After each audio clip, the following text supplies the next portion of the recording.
I am Ferdinand Marcos, and I am the President of the Republic of the Philippines. I stand today on behalf of 110 million Filipinos. Hi everyone, hello universe, it's me again. Shout out sa inyo mga kababayan. But anyway, i-upload ko ito guys kasi importante pa to at po talaga ito, no? Shout out sa mga Marcos Loyalty supporters, Filipino and OFW, even late but it's okay. July 7, 2026. Sa kanyang pagpunta sa Canada, hindi pwede po kay Pangulong Marcos Jr. yung walang madala na good news, no? Alam po natin, every international working visit niya or international forum, hindi po nawawala ang investment, no? Yung pag-encourage ng mga sikat na mga businessman diyan sa mga lugar na pinupuntahan niya. Itong nakaraan lang, no, sa Canada, anak ko, mga best, ang laki din naman ang nakuha niyang investment, ano.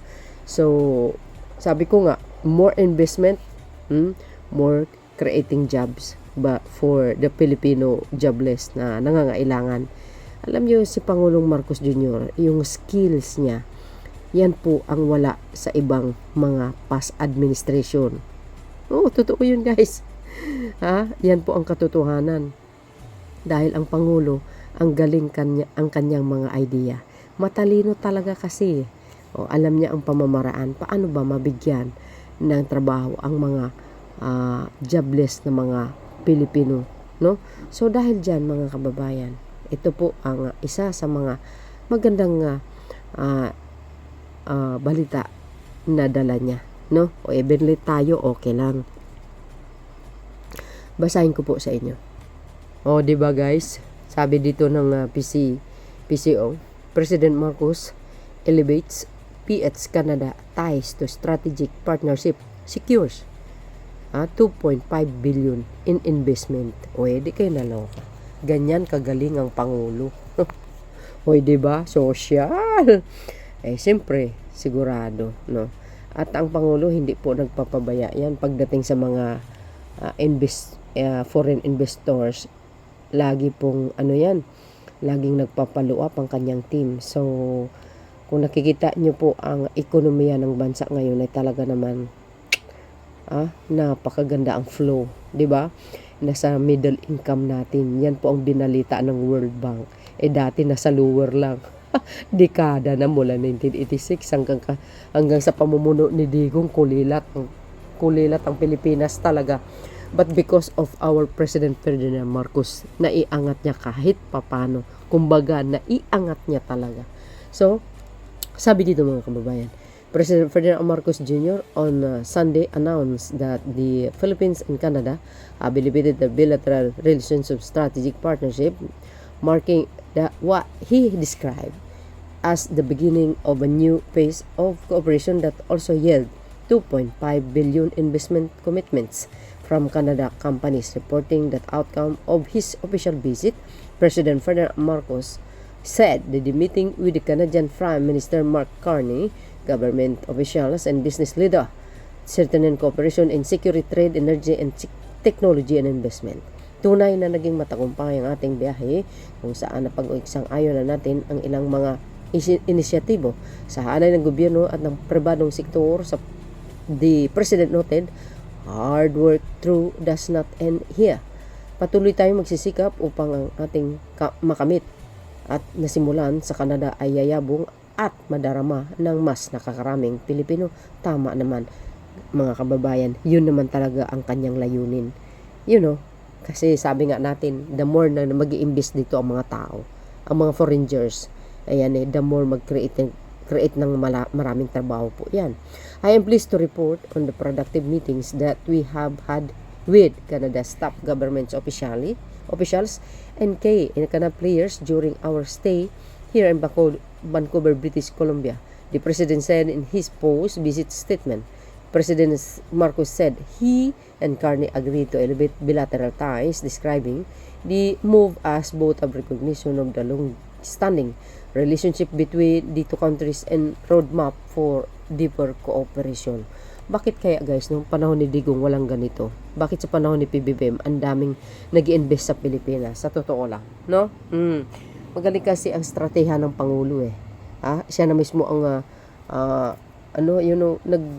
kumbaga, ang ibig ko sabihin, ang Pangulo kasi pag inimbitahan siya or ng ibang mga world leaders or magsabi ang mga world leaders na pupunta sa Pilipinas, talaga nakikipag-cooperate siya. Oo, wala siyang tinatanggihan, hindi tulad ni Digong eh. Galit kay kay Obama ba 'yun? Oh. Ay nako, daming ayaw niya sa mga world leaders sa iba't ibang bansa. Ang gusto niya lang si China. Sharing in a new chapter in our ties with Canada, Prime Minister Carney and I announced the elevation of the Philippines-Canada relationship to a strategic partnership, President Marcos said. This move, while reflective of the deep and strong bilateral relation that we have developed with Canada, also catalyze our next step toward the new phase of our relation, ensuring the sustained and dynamic growth of our bilateral ties. The President said. President Marcos noted that nearly 1 million Filipinos now live in Canada and said the visit taught that strengthening cooperation in security, commerce, and other priority areas. The President said, I have tasked the Secretary of Foreign Affairs, Maria Teresa Lazaro, to work together with the Canadian Foreign Minister Anita Anand to create a plan of action focusing on joint initiatives that will help both our countries adapt to shifting global realities, address shared challenge, and build capacity for future-ready partnership. O yan di guys, di ba? O, sabi sa inyo, medyo mahaba to. See? Ayan o. I also thank the Prime Minister Carney for Canada's vocal and consistent support upholding the rule of law in the South China Sea. Ayun o.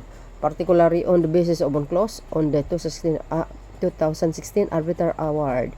President Marcos said, I convey that hope that as we celebrate 10th anniversary of the Arbiter Award, Canada will continue to be one of the leading voices in upholding the award as an unassailable part of the corpus of international law. President added, nabanggit niya yan sa kanyang statement, mga kababayan, at isa ang Canada na suportado niya ang Pilipinas pagdating dito nung nanalo po ang Pilipinas sa 2016 Arbitral Award, no? Sabi po dito 2.5 billion in investment from Canada partners. Diba guys? On the economic front, the Marcos said the discussion with the Canadian companies focus on expanding cooperation of mining, critical minerals, energy information technology and business processes management in the digital economy. The President noted the conversation with the IT, BPN firms also explored establishing artificial intelligence hubs and learning and centers to help develop AI skill for the global workforce. And among the companies he met were B2 Gold Corporation, Once Gold Corporation, Telos Corporation, and NQX to discuss their investment plan in the Philippines. Wow. All this business engagement in the sectors of mining, critical minerals, energy services, and IT, BPN resulted in a combined 2.5 billion in investment from Canada partners, President Marcos announced. The President said that the investment commitments reinforced that we need conclude free trade agreement between the Philippines and Canada. Ito pa mga kababayan, no? Nalit natin i-upload ito. 'Di ba? Okay lang. B2 Gold and Piluminera shared with their plans to expand the Masbate Gold projects through new exploration and additional $14 million. Ako, magkano po yan to Philippine money in investment and a larger solar facility goes. We also discuss extend the life of the mine so it can continue creating jobs and opportunities for the people of Masbate. Oh my gosh. The project has already generated billions of pesos in taxes that have helped improve infrastructure, educational opportunities, and local livelihoods. That is the standard We will continue to upload. We will continue to pursue investment that invest in our peoples first. Oh, di ba guys? Sabi sa inyo ganyan kagalingang Pangulo. Sa totoo lang. Oh, yan, tingnan nyo mga highlights. Saan kayo niyan? Oh, di ba? Expand. Ang galing naman. Yun. Kasi alam nila guys, ang Pangulo magaling mamuno. Alalahanin nyo, sabi ko nga, nasa middle income. Nasa middle income ang Pilipinas ngayon. Wala na sa lower. O, di ba? Dekada na nangyari 'yun. Na nasa lower tayo mula 1986. Pero sa panahon ni PBBM naiangat niya. Pero nyo 'yun. Nasa middle, saan kayo makakita niyan? Kasi guys, kung maganda ang takbo talaga ng ekonomiya ng isang bansa, for sure yan. Susuguri ng mga investors talaga. Oo. Maganda ganyan ang Pangulo. The best talaga. Saan kayo makakita niyan? So yun mga kababayan, ano po ang masasabi nyo? Basta ako. So yun mga kababayan, anong masasabi nyo?